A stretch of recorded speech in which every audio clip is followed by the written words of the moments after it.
यहाँ पे हम देखते हैं कि भगवान जो अवतरित होते हैं बहुत सारे कारण रहते हैं। उसमें ऐसा नहीं कि भगवान केवल हमको नियम सिखाने के लिए आए हैं, नहीं तो असुरों का वध करने के लिए आए हैं।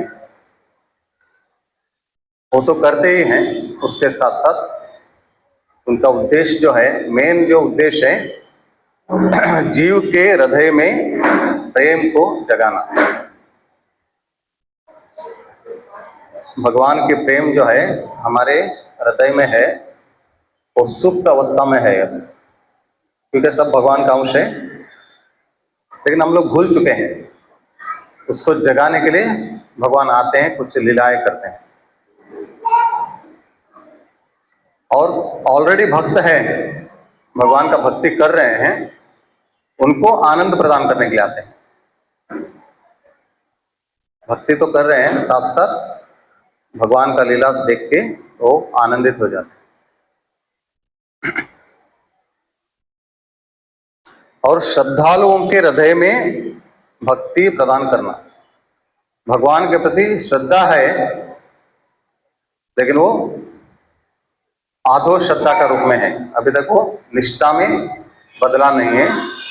जब भगवान आके लीला करते हैं तो वो पक्का हो जाता है ना। इसके लिए भगवान आते हैं। और भक्ति में आगे बढ़ने का मार्ग बनाना। अगर भगवान आते हैं, लीला करते हैं, उस लीलाओं को सुनेंगे, उसके बारे में चर्चा करेंगे, तो क्या हो जाता है, अगर भक्त नहीं है उसका भी भक्ति में आगे बढ़ना शुरुआत हो जाता है। और भगवान का जो आविर्भाव होता है तो दो चीज होता है। एक है असुरों का, हम बोलते हैं कि असुरों का वध, वास्तव में वो असुरों का वध नहीं करते हैं, उद्धार करते हैं, है ना। मेरा एक बार भागवत कथा वेस्ट में रखा था, तो 3 दिन के लिए मुझे बुलाया था पूतना के ऊपर लेक्चर देने के लिए। भागवत कथा किसी और का था, लेकिन बीच में 3 दिन मेरा रखा था। उसमें मुझे बोलने का था पूतना के बारे में, लेकिन पीछे का पोस्टर में लिखा था पूतना वध।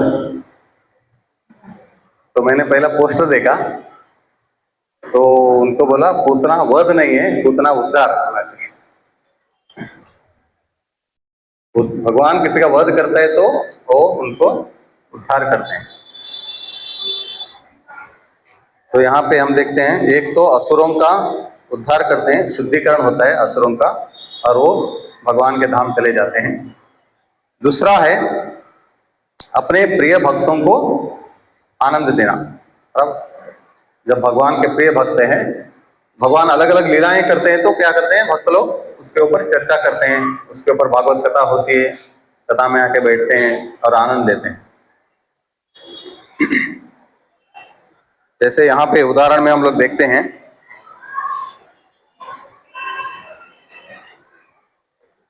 अलग अलग भगवान का लीला है, आप लोग सब जानते हैं। उसमें अघासुर लीला है, तालवन का लीला है, धेनु का सुरवध किया था, है ना, कालिया नाग का उद्धार किया, और इंद्र का क्या किया था, इंद्र का क्या था, इंद्र में अहंकार को एक किया था। बराबर। इसमें हम लोग दो चीज देख सकते हैं, एक अघासुर का उद्धार किया, साथ साथ में अपने बाल बालों को आनंद दिया।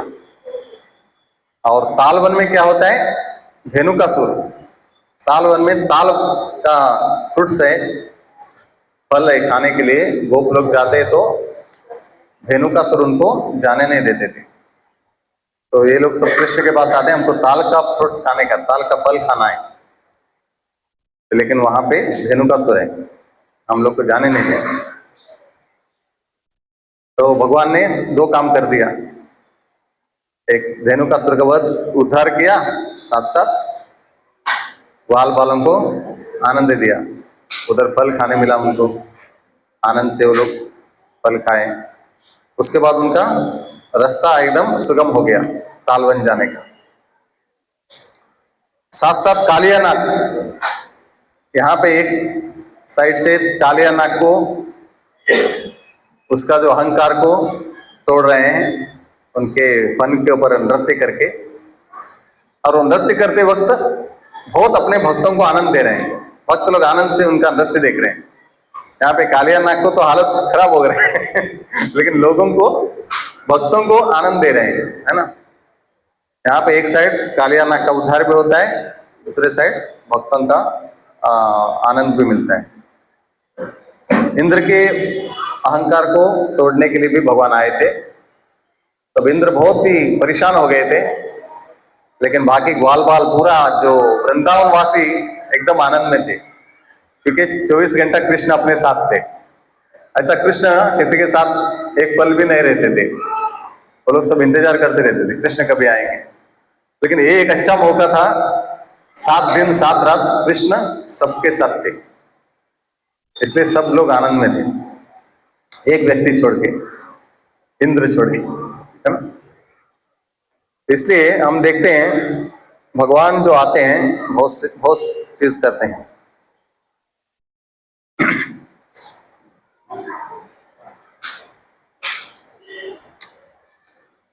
यहाँ पे बताया गया है कि दुनिया में 3 प्रकार के लोग हैं। प्रभुपाद कृष्णा बुक में लिखते हैं शुरुआत में, 3 प्रकार के लोग कौन है। एक भक्षु, भक्षु बोलते हैं, नहीं तो बुभुक्षु बोलते हैं, और दूसरा मुमुक्षु, और तीसरा है जीवन मुक्त।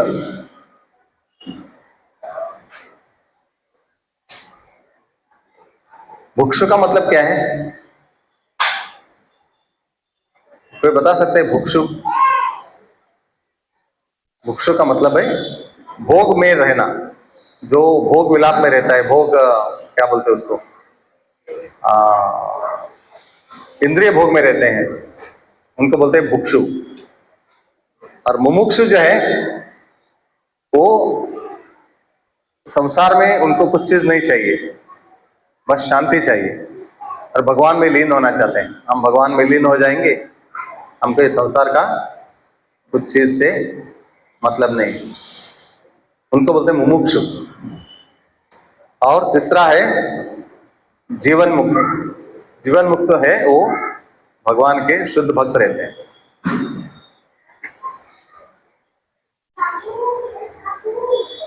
इस संसार का वास्तविक स्थिति क्या है? द्वंद्व है। गीता में भगवान बताते हैं ये द्वंद्व क्या है। इस संसार का द्वंद्व क्या है, कोई बता सकते हैं? द्वंद्व बोले तो 2 चीज, एक दूसरे से विपरीत, है ना। सुख और दुख, जन्म मृत्यु, और ठंडी गर्मी, है, और क्या है, मान अपमान, बहुत सारी चीजें, ये द्वंद्व है, ये इस संसार में है। सभी लोग सुख चाहते हैं, दुख नहीं चाहते हैं, है ना।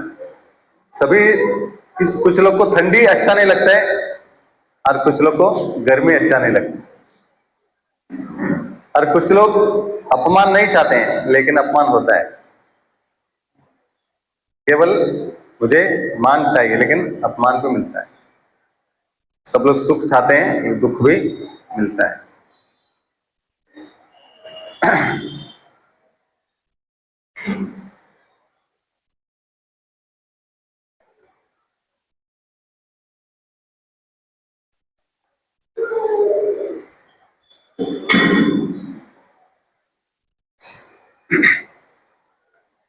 से भगवान 15वें अध्याय में बताते हैं कि भगवान का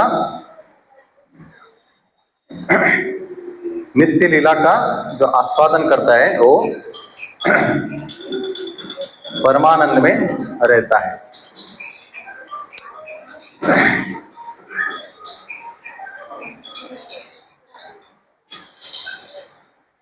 यहाँ पे मोक्ष का बारे में बताया। मोक्ष का मतलब क्या है? संसार का दुखों से मुक्त होना।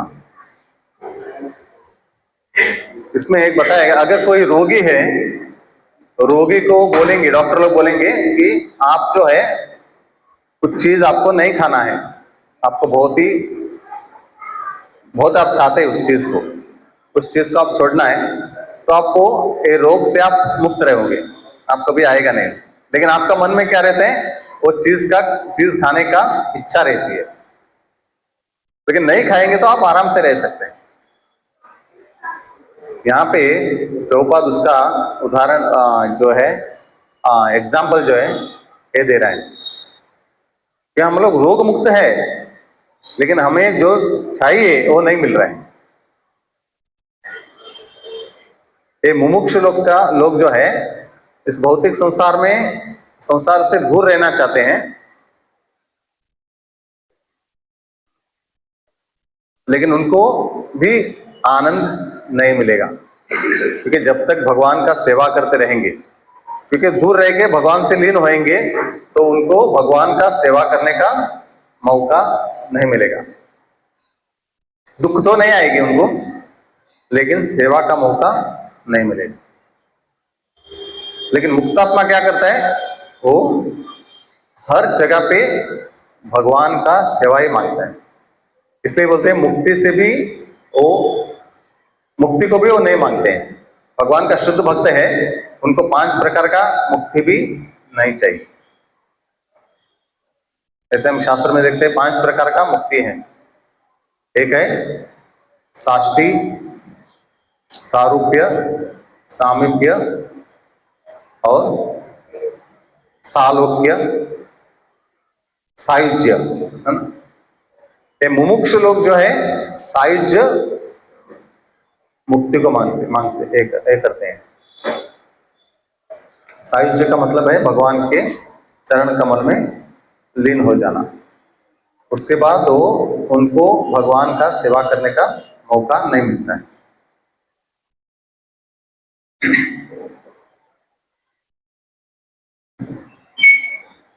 इसलिए भक्त यहाँ पे स्वरूप जो मुक्तात्मा रहता है, भगवान का जो शुद्ध भक्त रहता है, वो क्या करते हैं कि अन्यता रूपम का मतलब है अलग अलग प्रकार के जो मुक्तियां हैं उसको छोड़ के स्वरूपेण व्यवस्थित में अपना जो स्वरूप है, जीवेर स्वरूप है कृष्णेर नित्यदास, मैं जहां भी रहूं मैं भगवान का सेवा में रहूं। इसलिए हम भी बोलते हैं जो हमें भगवत धाम जाना है, भगवान का सेवा करना है, तो भगवत धाम में जाके भगवान का सेवा करने का ऐसा नहीं। अगर भगवान का शुद्ध भक्ति करते हैं हम लोग, कहाँ पे भी रह के हम लोग भक्ति कर सकते हैं, कहाँ पे भी रह के भगवान का सेवा कर सकते हैं। वो मुक्तात्मा हो जाता है ना। भगवान का सेवा में लीन रहेगा तो मुक्तात्मा है, उसको वेट करने की जरूरत नहीं। मैं अभी नहीं करूंगा सेवा, जब मैं गोलोक में जाऊंगा तभी मैं सेवा करूंगा। वो कैसे भगवान का भक्ति करेंगे, है ना। तो भक्त जो है जहां पे भी हो भगवान का सेवा करना चाहते हैं।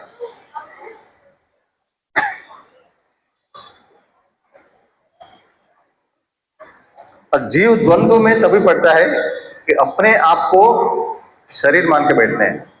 अगर कोई किसी को पूछेंगे तो अपना क्या बोलते हैं हम लोग, अपना जो पहचान बोलते हैं, है ना।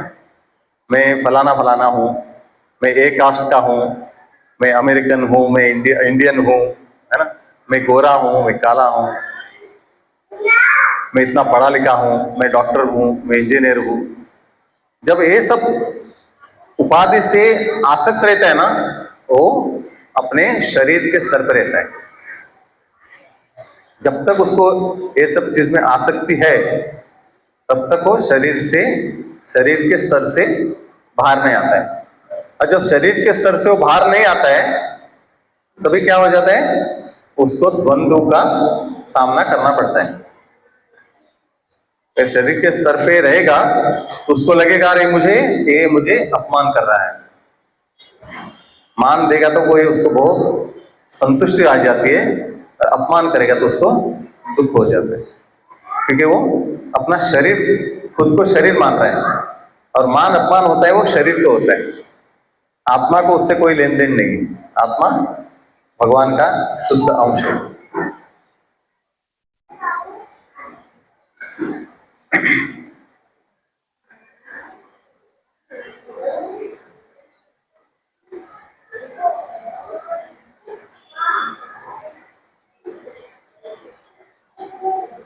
और जब भी हम लोग जप करते समय हमें ये याद रखना चाहिए, मैं कृष्ण का दास हूं या दासी हूं, बराबर। तभी हम शरीर और मन का आवरण को भूल जाते हैं। जैसा शरीर का आवरण को हम लोग भूल जाते हैं तो द्वंद्व से मुक्त हो जाते हैं, और मन के आवरण का और शरीर का आवरण का हम लोग भूल जाते हैं। दुखों से और द्वंद्वों से हम लोग मुक्त हो जाते हैं।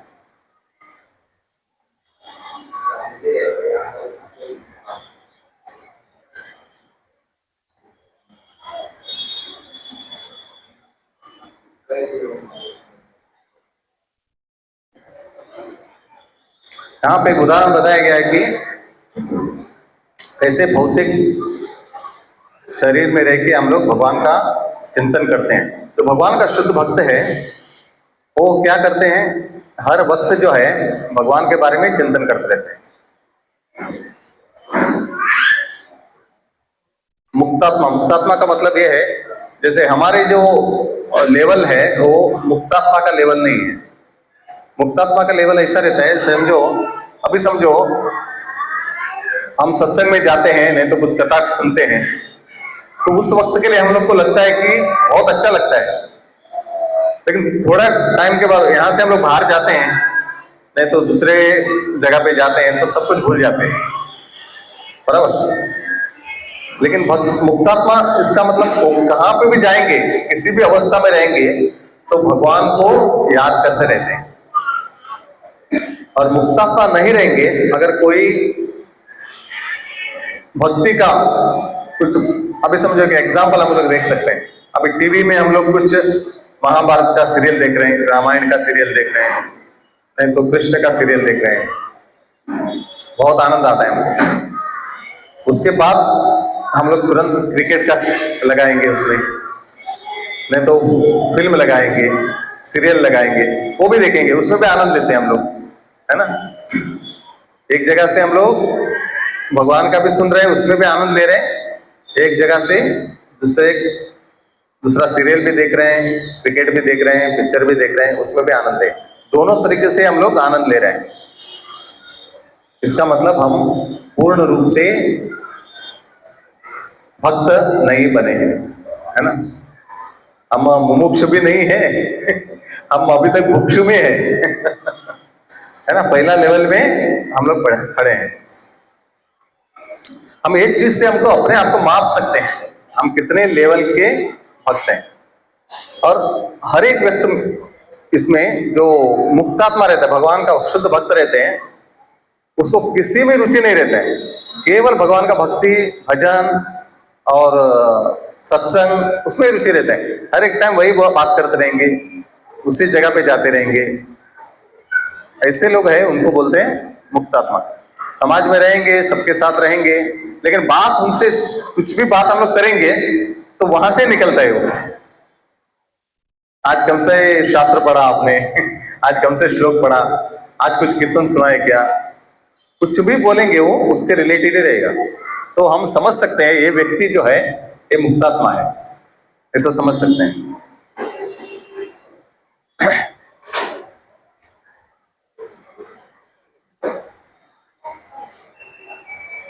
इसलिए ध्यान अपना शाश्वत चीजों के ऊपर होना चाहिए।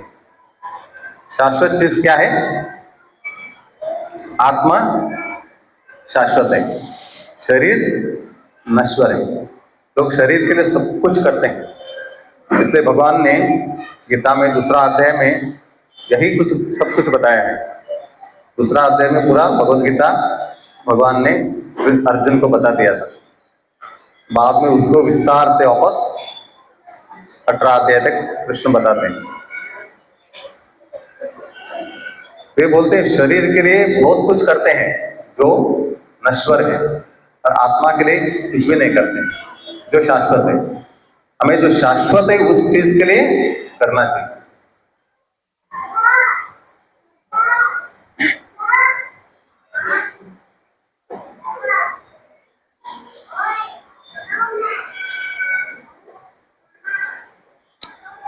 प्रभुपाद बताते हैं संसार में रह सकते हैं और अपने परिवार मित्रजन सबके साथ रह सकते हैं, लेकिन अपना हृदय जो है वो भगवान को देना चाहिए। हृदय किसी को नहीं देना चाहिए, अपने हृदय केवल भगवान को देना चाहिए। इसलिए तीनों प्रकार का लोग भौतिक संसार में कृष्ण कथा सुनते हैं, लेकिन सबको कृष्ण कथा एक प्रकार नहीं लगती। लेकिन सब लोग सुनने के बाद उनको सुकृति चालू हो जाती है, आहिस्ता आहिस्ता अपने भक्ति में प्रगति कर सकते हैं। लेकिन सब लोग का सुनने का प्रक्रिया एक नहीं रहता है। कुछ लोग मनोरंजन के लिए आते हैं, अरे बहुत आनंद आता है, गोपीनाथ में जाएंगे, बहुत नाचते लोग, दिखने में कितना सुंदर लगता है ना। सब लोग एक ही प्रकार के धोती पहन के आते हैं, ऐसा आनंद लेने के लिए आते हैं। लेकिन अच्छी बात है, आते आते क्या हो जाते हैं, उनका शुद्धिकरण हो जाता है। कुछ लोग भक्त हैं और हिसाब से नाच रहे हैं, सुन रहे हैं, और कुछ लोग भक्त नहीं है, इधर आएगा ना बहुत आनंद आता है। ओ गोपीनाथ में है ना प्रभु जी, इतना सुंदर, अच्छा लगता है, स्वर्ग में आए जैसा लगता है। सब लोग धोती कुर्ते में, कलयुग में कौन धोती पहनता है, जींस पहन के घूमते हैं सब लोग, हाँ? लेकिन धोती पहन के यंग लोग सब आते हैं, नाचते हैं। माता जी लोग साड़ी पहन के आते हैं, साड़ी बहुत कम मिलते हैं आजकल मार्केट में, सुना है ना।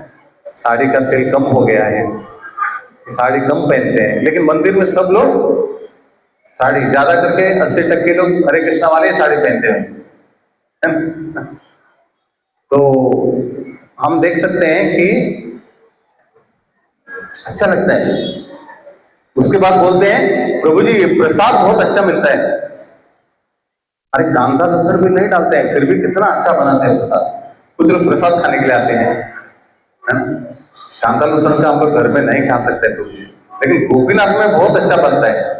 गोपीनाथ में मैं जाता हूँ प्रसाद खाने के लिए, बोलते हैं। और खिचड़ी का अन्नामृत का सेवन चालू हो गया तो सब बच्चे लोग खुश है, उसमें कांदा भी नहीं लहसुन भी नहीं है। लेकिन बच्चों को हरे कृष्णा का खिचड़ी बोले तो बहुत पसंद है। आज पूरा भारत में अन्नामृत का खिचड़ी जा रही है ना। अभी अभी बंगाल में भी चालू हो गया, बंगाल का मिनिस्टर ने बोल दिया जितना भी स्कूल से उसमें हरे कृष्णा वाले का खिचड़ी जाएगा, है ना। तो रेलवे वाले को भी पता चल गया, दिल्ली में रेलवे वाले ने भी हरे कृष्णा वालों का साथ टाइप कर लिया। हमारे सब ट्रेन में जो भी किचन रहता है ना, ट्रेन में किचन रहता है, वो हरे कृष्णा को दे दिया उन्होंने। अभी शुरुआत तो हो गया है, आहिस्ता आहिस्ता सब ट्रेन में सात्विक आहार मिलेगा लोगों को, बराबर। जो हरे कृष्णा वाले कहाँ पे भी जाते हैं ना, शुद्धता के ऊपर जोर देते हैं। आज भी देखते हैं हम लोग सब जगह, गोपीनाथ का नाम सुनेगा तो सब लोग दुकान बंद कर देते हैं, भाग जाते हैं। समझ गए गोपीनाथ कौन है? गोपीनाथ मुंडे, है ना। वो सब जगह पे जाके कितना, दूध वाले का डेयरी में जाके पनीर कैसा बनता है, दूध कैसा बनता है, हाँ खाना कैसा पका रहे हैं होटल में सब। हाँ तुकाराम ना, हाँ तुकाराम मुंडे, तो सब जगह जा रहे हैं। अभी तुकाराम बोले तो भगवान का नाम भी, अभी भगवान का शुद्ध भक्त तुकाराम महाराज का नाम भी लेगा तो लोग को लगता है तुकाराम मुंडे आए, लगे भाग जाते हैं। तो समझ सकते हैं हम लोग कितने लोगों को अशुद्ध चीज खिला रहे हैं पैसा कमाने के लिए। इसलिए सभी गवर्नमेंट भी है, इस्कॉन वाले का जो शुद्धता देख के वो लोग आहिस्ता आहिस्ता इस्कॉन वाले को दे रहे हैं सब जगह पे, रेलवे वाले हो स्कूल का बच्चों का हो,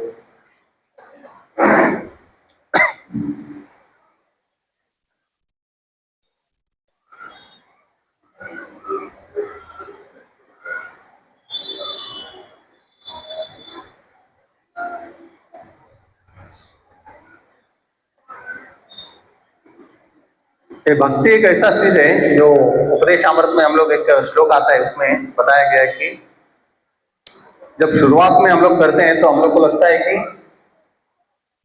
जो हम लोग सब बीमार अवस्था में है, भौतिक भौतिक इसमें हम लोग सब अभी अपना अवस्था है, बीमार अवस्था है। इसके हम बोलते हैं किसी को हरे कृष्णा जप करो, प्रभु जी टाइम नहीं है ना। हरे कृष्णा जप में आनंद आता है क्योंकि हम भगवान का अंश है और भगवान का नाम भगवान का अंश लेता है तो वो परमानंद मिलता है उसको। लेकिन हम जो है अभी हमारा अवस्था जो है वो बीमार अवस्था है। बीमार अवस्था में किसी को कुछ भी पकवान बना के खिलाओ, उसको टेस्ट नहीं लगेगा। उसको पकवान में टेस्ट है, लेकिन वो बीमार अवस्था में है, उसको क्या पकौड़े खिलाएंगे आप, क्या गुलाब जामुन खिलाएंगे? बीमार अवस्थे में क्या खिलाएंगे उसको? बराबर। वो डॉक्टर बोलते हैं उसको पेज पेज बना के खिलाओ, बस वो कुछ खा नहीं पाएगा अभी बीमार है। तो ऐसा अवस्था हमारा है। हमको अच्छी अच्छी चीज कैसा अच्छा लगेगा? अच्छा चीज हमको अच्छा नहीं लगेगा, लेकिन वो लेना जरूरी है। इसलिए उस श्लोक में बोलते हैं जो पीलिया का बीमारी रहती है उसको डॉक्टर बोलते हैं गन्ने का जूस पियो, लेकिन वो जुआ जो है कुछ भी खाएगा तो उसको कड़वा लगता है। गन्ने का जूस इतना मिठास है उसमें, फिर भी उसको वो कड़वा लगता है। लेकिन डॉक्टर बोलते हैं नहीं, आप कंटिन्यूस इसको पीना है, पीते रहो पीते रहो। जब आपका बीमारी निकल जाएगी ना तभी आपको पता चलेगा ये गन्ने का जूस क्या है ना। आप अभी बीमार अवस्था में, इसके लिए आपको एक कड़वा लग रहा है। जूस कड़वा नहीं है, तुम्हारा जीवा कड़वा हो गया, तुम बीमार हो। इसलिए हरि नाम जो है उसमें बहुत सारा शक्ति है, भगवान का कथा में बहुत सारा शक्ति है, भगवान का कीर्तन में बहुत सारा शक्ति है और आनंद भी देता है। लेकिन हमारा अवस्था जो है अभी बीमार अवस्था है, इसके लिए उसका असली आनंद हमें अभी थोड़ा थोड़ा आनंद मिलता है, लेकिन ये आनंद नहीं है। उसको बोलते परमानंद बोलते हैं उसको। तो वो जो है हरे कृष्णा मंत्र बोलेंगे तो आपके अंदर 8 प्रकार के अष्ट विकार उत्पन्न हो जाता है, तभी आप परमानंद में पहुंच जाते हैं। केवल भगवान का राम का नाम कृष्ण का नाम लेते ही आपके अंदर अष्ट विकार होना चाहिए। आपके रोंगटे खड़े हो जाते हैं, आप चिल्लाने लगते हैं, रोने लगते हैं, आप जो मिट्टी में लोटपोट होने लगते हैं, तब पागल जैसे आपको बाहर का लोगों को लगेगा अरे इसको पागल पागल हो गया क्या? आप सच में पागल हो जाते हैं भगवान के नाम पे, उसको बोलते हैं परमानंद। इतने पावर है भगवान का नाम में, लेकिन हम लोग कितने साल से ले रहे हैं, हम लोग कभी पागल हुए नहीं है ना, कि हम लोग उस स्तर पे अभी तक पहुंचे नहीं।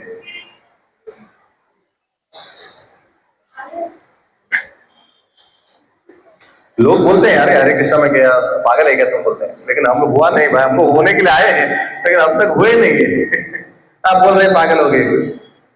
हम हरे कृष्णा में पागल होने के लिए आए हैं, 20 साल हो गया, 25 साल हो गया, अब तक हुए नहीं है। तुमको कौन सा दृष्टि से हम पागल दिख रहे हैं? आपको पता है क्या पागल क्या होता है? उनको अष्टविकार बताने का ये होता है पागल। जब भगवान का नाम लेते हैं ऐसा विकार आ जाता है, इसको बोलते हैं पागलपन। ये तो कुछ नहीं है, हमारा तो 1% भी नहीं।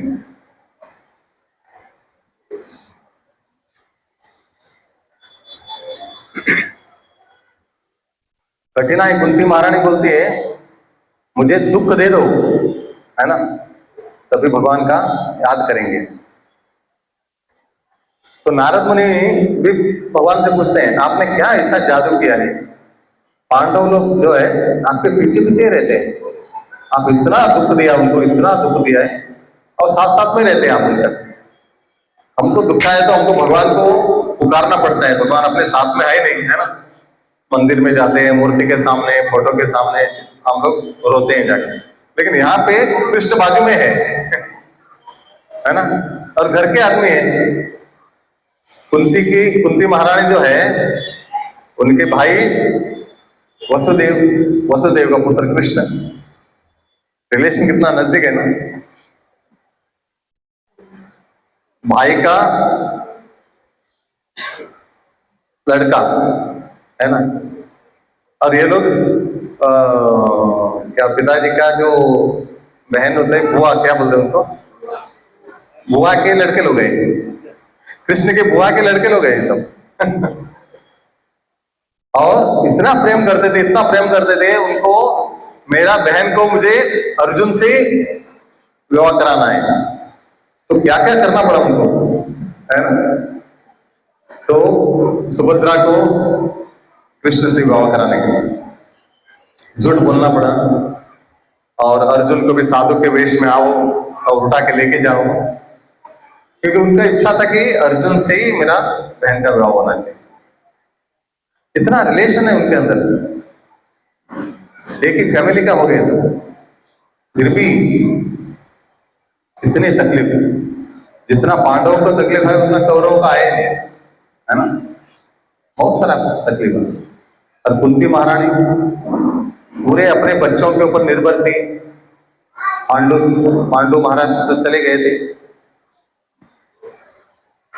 फिर भी दुख आने के बाद भी पांडव लोग ने कभी कृष्ण के साथ नहीं छोड़ा। उनको पता था कि कृष्ण ही सभी समस्या का समाधान है। इंजेक्शन लेने के लिए हम लोग जाते हैं ना डॉक्टर के पास, लगता है कि अरे डॉक्टर मुझे इंजेक्शन दे रहा है, बहुत दर्द हो रहा है ना, ये क्यों ऐसा कर रहा है, बार बार पकड़ पकड़ के लेके जाके इंजेक्शन दे। लेकिन बीमारी खत्म होते है तो तुमको पता चलता है, अरे इंजेक्शन की वजह से मेरा बीमारी ठीक हो गया। दुख तो आएगा शुरुआत में, लेकिन उसमें बाद में जब बीमारी चली जाती है तो आनंद का अनुभव करते हैं।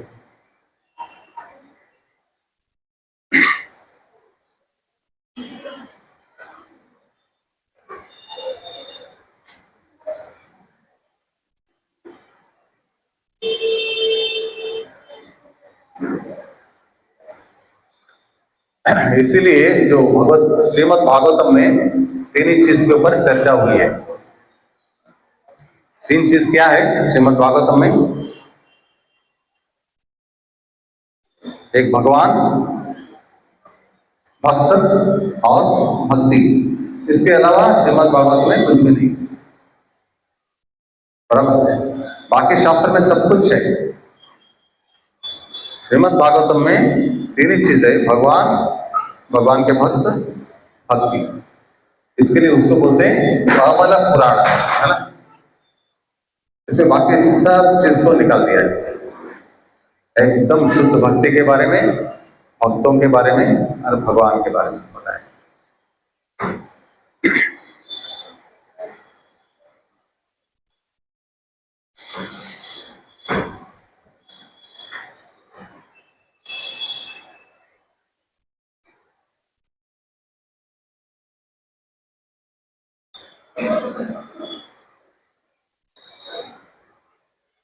राधा गोविंद महाराज अपना प्रवचन में बताते थे, भक्ति करना बहुत आसान है।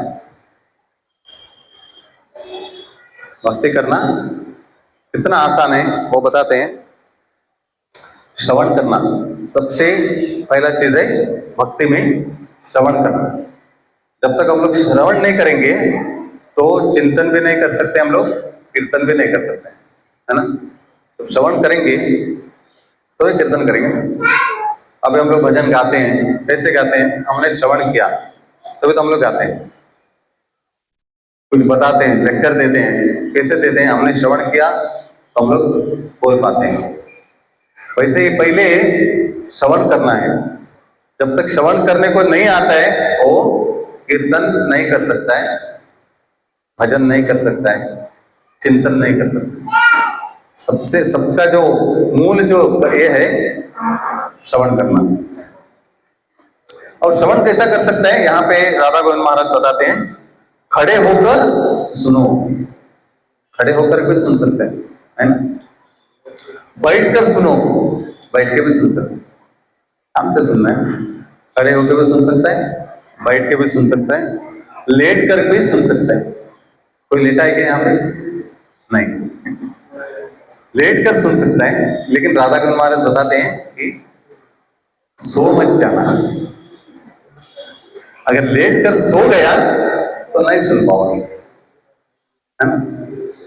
कभी कभी हम लोग को लगता है कि चलो सो के सुनेंगे, महाराज ने बोला है, तो सो के सुनने से क्या हो जाता है, हम लोग ऐसे सो के सुनेंगे नहीं हम लोग सुनते सुनते सो जाएंगे, है ना। इसके लिए हमको बैठ के सुनना है। सुनने के लिए कैसे भी सुन सकते हैं, लेकिन हम ज्यादा करके बैठ के सुन सकते हैं, खड़े होके सुन सकते हैं, लेट के नहीं। लेट के वही सुन सकते हैं जो खड़े नहीं हो सकते, है ना। कोई बीमार अवस्था में है, वो लोग भी सुनते हैं। उनके लिए यहाँ पे महाराज बताते हैं, जो समझो मैं कैसे सुनूं, मैं बीमार हूं, तो भी आप सुन सकते हैं। पलंग पे लेटे रहो, आराम करते रहो, साथ में सुनते रहो।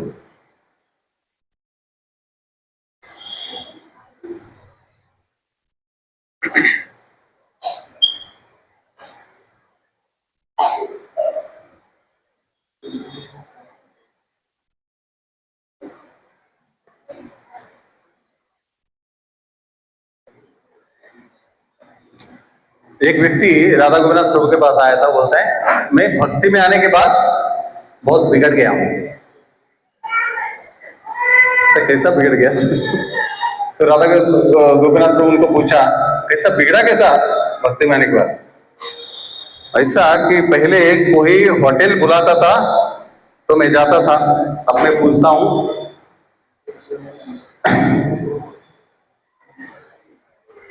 होटल को मुझे नहीं आना है, मुझे मंदिर जाना है। पहले संडे कोई बोलता था चलो होटल जाएंगे, आज छुट्टी है, पहले जाता था। अभी मैं होटल जाना बंद कर दिया, मंदिर आने लगा। कोई बोलता था सिनेमा जाएंगे, नहीं मंदिर जा रहे हैं, है ना। और कोई भी किसी चीज देते थे, स्वीकार करता था, भी बहुत सोचने लगता है। और दूसरा चौथा बोल रहा था वो, कोई भी स्त्री के पास जाके मैं बैठ जाता था पहले, अभी 10 बार सोचता है मैं, है ना। तो स्त्री के पास जाके कैसे बैठो, क्योंकि मंदिर में गया तो मंदिर का सिस्टम देख लिया, है ना। माता जी लोग एक साइड में बैठते हैं, प्रभु जी लोग एक साइड बैठते हैं, सब मिक्स नहीं बैठते हैं। प्रभु जी का प्रसाद का लाइन अलग है, माता जी का अलग है। अभी वो सोचने लगा, तभी राधा गोविंद को बोले कि तुम्हारा समस्या है बहुत अच्छा है आप बिगड़ा नहीं, आप सुधरे हैं अभी मंदिर आने के बाद आप क्या हो गए, अभी सुधर गए। आपको लग रहा है आप बिगड़ गए।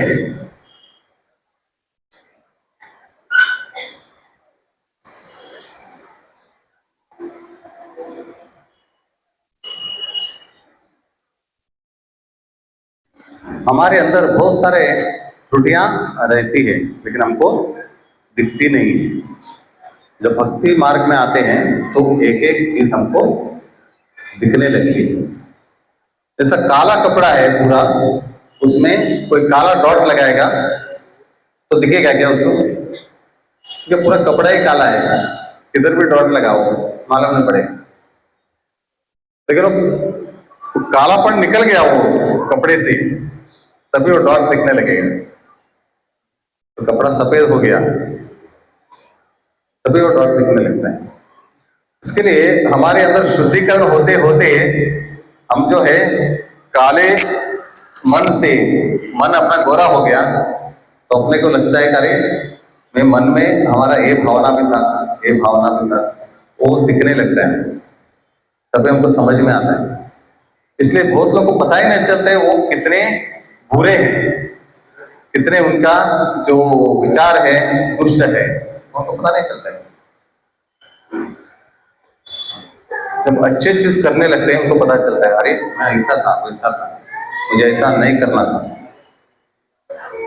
इससे शुद्धता आती जाती है। इसके लिए रेगुलर हम लोग सत्संग जाते रहेंगे, रेगुलर भक्ति करते रहेंगे, जप करते रहेंगे, तो हमारे अंदर शुद्धता आती रहेगी, तो अपने असलियत का पता चलता है ना।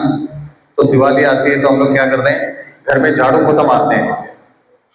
झाड़ू पोछा मारते हैं तो क्या होता है, एक बार तो पूरा उड़ जाता है। पहले हमको पता नहीं रहता है कि घर में इतना धूल है क्या।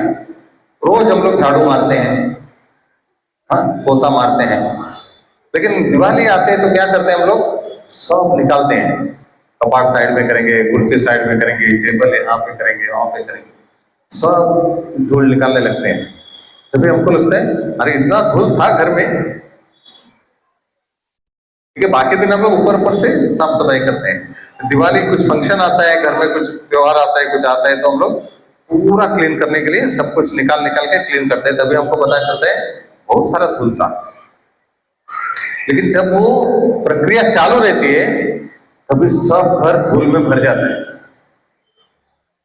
तभी हमको लगता है अरे बाप रे, पहले ही अच्छा था, सब धूल जमा था, बैठा था है ना, अभी सब उड़ने लगा, सब घर में धूल हो गया।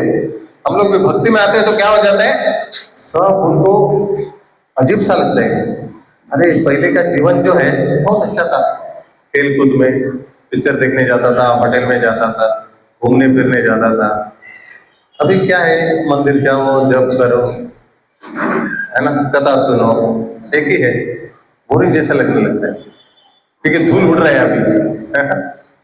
तो धूल उड़ने के बाद क्या हो जाता है, एक बार साफ सफाई पूर्ण हो जाती है तभी सब धूल निकल जाती है और घर साफ हो जाता है।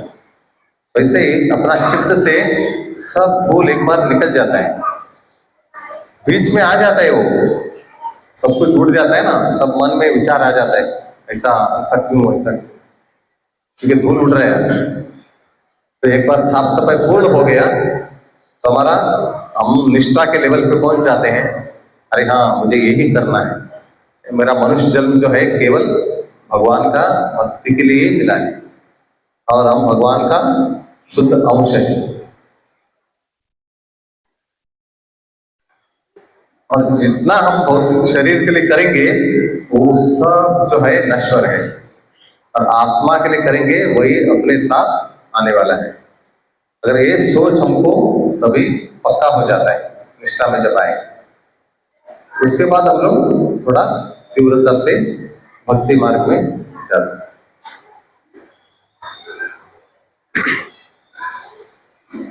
नहीं तो तमोगुण में रहते हैं। एक बार उदाहरण यहाँ पे आता है, एक बार प्रभुपाद एक जगह पे गए थे, उस मंदिर में बहुत गंदा था, मंदिर भी गंदा रखा था और टॉयलेट तो बहुत गंदा था वहां पे। तो प्रभुपाद ने टॉयलेट यूज किया तो प्रभुपाद को बहुत अजीब सा लगा, कैसा रखा है इन्होंने, बहुत गंदा। तो यहाँ पे बहुत गंदगी बहुत है, साफ सफाई होना चाहिए। तो वहाँ के जो भक्त लोग बताए कि प्रभुपाद आज आप आने वाले इसलिए हम लोग ने बहुत साफ किया। उनके नजर से वो साफ है क्योंकि वो बहुत गंदगी में रहते हैं, उनको थोड़ा गंदगी है ना वो साफ ही दिखता है। बहुत गंदगी में थे वो, उनको क्या हो गया, थोड़ा साफ किया वो लोग ने, लेकिन वो गंदगी। लेकिन प्रभुपाद तो शुद्ध भक्त होने के कारण है ना, वो थोड़ा भी गंदगी उनको दिखने लगा, उनको नहीं दिख रहा था। इसके लिए प्रभुपाद बोलते हैं, तो कौवे का और हंस का उदाहरण दे रहे थे, तभी बोलते हैं कि प्रभुपाद को बोलते हैं हम लोग कौन सा लेवल पे है प्रभुपाद, हंस के लेवल पे है कि कौवे की? कौवे जो है वो गंदगी में जाके बैठते हैं, बराबर, और हंस पक्षी जो है वो शुद्ध जगह पे जाता है। इसलिए वो प्रभुपाद को पूछ रहे थे हम किस कैटेगरी में आते हैं। आप लोग जो है अभी तक हाउस बने नहीं है जो आपको थोड़ा टाइम लगेगा, है ना, कौवे से हंस बनने के लिए। अभी तक पूर्ण रूप से हंस बने नहीं, प्रक्रिया चालू है ना, शुद्धता चालू है। आहिस्ता आहिस्ता एक दिन आएगा कि आप शुद्ध हो जाए, बन जाए। ठीक है, प्रोसेस चालू है।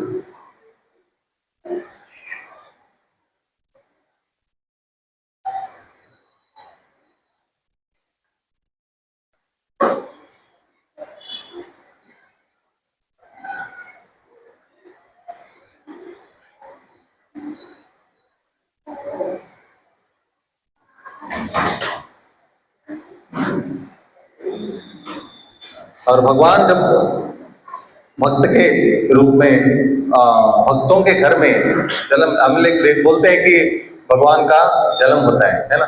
भगवान कैसे भी आ सकते हैं, ऐसा नहीं कि किसी का माँ के गर्भ में से आने का ऐसा कुछ नहीं। भगवान खंबे से भी आ सकते हैं, है ना, ब्रह्मा जी से नाक से भी निकल सकते हैं वराह रूप में, और खंबे से भी आ सकते हैं नरसिंह रूप में, मछली का रूप भी धारण कर सकते हैं, कूर्म का रूप भी धारण कर सकते हैं। भगवान कैसे भी आ सकते हैं। फिर भी कुछ भक्तों के बालक बन के आते हैं घर पे, जैसे कृष्ण जो है देवकी के गर्भ में आते हैं और यशोदा के घर में बाल लीलाएं करते हैं। और उनको आनंद देने के लिए जो बच्चा जो खेलते हैं और छोटे बच्चे रहते हैं, उनको जो है खिलाना पिलाना, उनको कपड़ा पहनाना, बहुत बहुत आनंद होता है बच्चे माताओं, बराबर। इसलिए ऐसे भक्त माताओं के लिए भगवान आनंद देने के लिए उनके बच्चे के रूप में आते हैं, जैसा देवकी है, यशोदा मैया है।